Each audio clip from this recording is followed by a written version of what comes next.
The walls are closing in on Donald Trump. We've said that on media organizations, TV show hosts have said that for many years.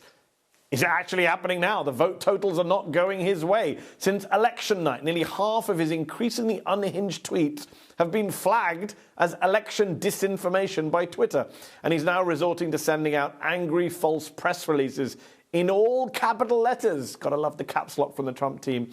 Via his campaign. As the tide began to turn against Trump on election night, presidential son-in-law Jared Kushner reportedly began making phone calls, searching for a, quote, James Baker-like figure, referring to the senior Republican who led George W. Bush's successful recount team in 2000.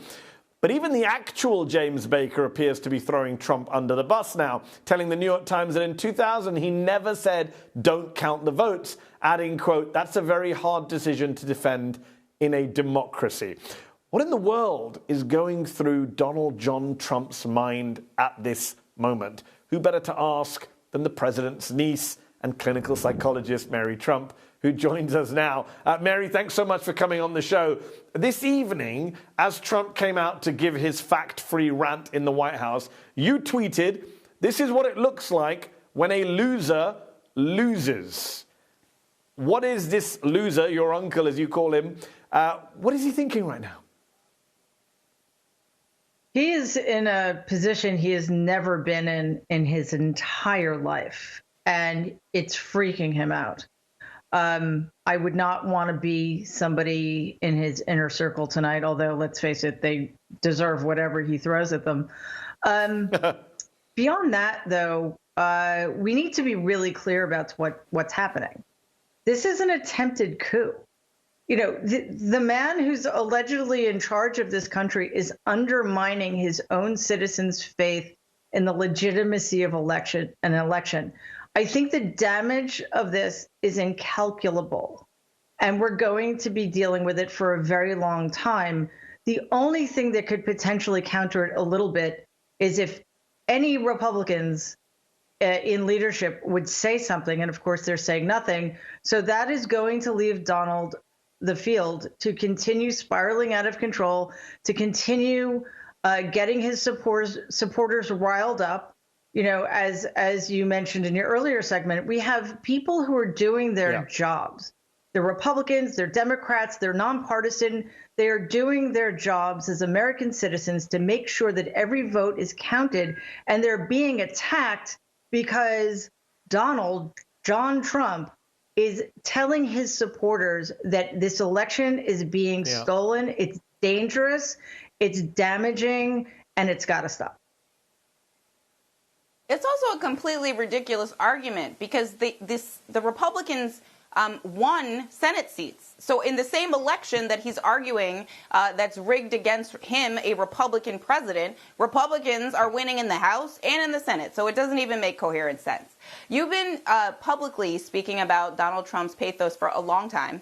You've seen his racism. You've described it in depth in his book. You've seen his indifference to the coronavirus that even he caught. He was so careless about it.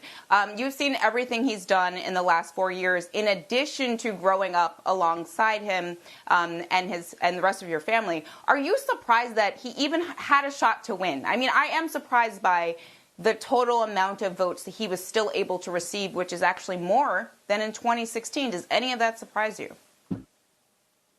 It actually does. It's soul crushing, honestly, to see that white women voted for him.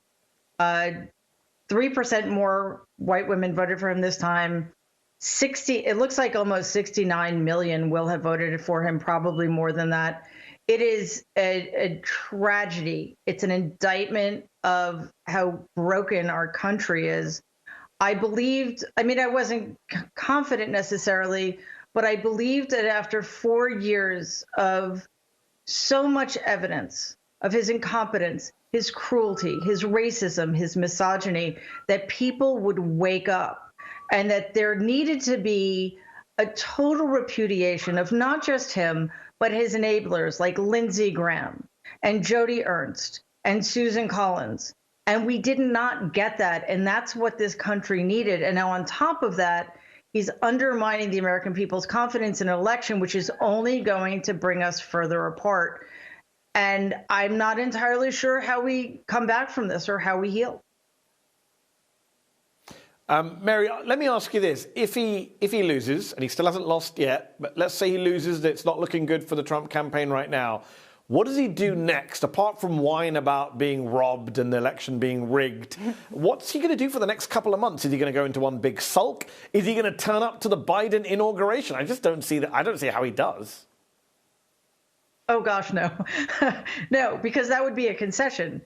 He'll never admit he's lost, and I think what happens next depends on, because I think we're not in, a landslide's not going to happen.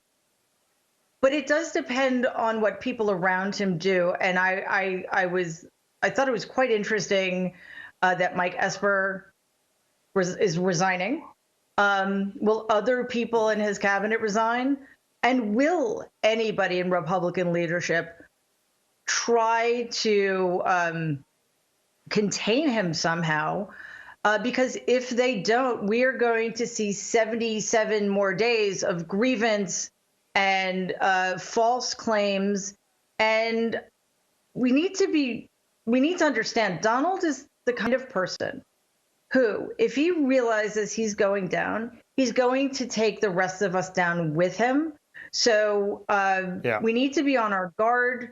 I think there's going to be a smash and grab. He's going to get whatever he can get out of it. And I worry about the pardons that are going to be forthcoming. I worry about the executive orders. I worry about his attempts to undermine the incoming Biden administration. So we're in it for a tough time, which is why we need, because Democrats can't do it. We need Republicans to do this. And if they don't, then it's on them.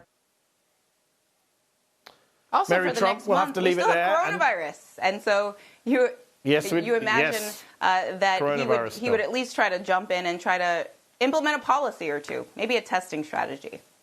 Well, that would involve caring about other people. So unfortunately, I don't think that's going to happen.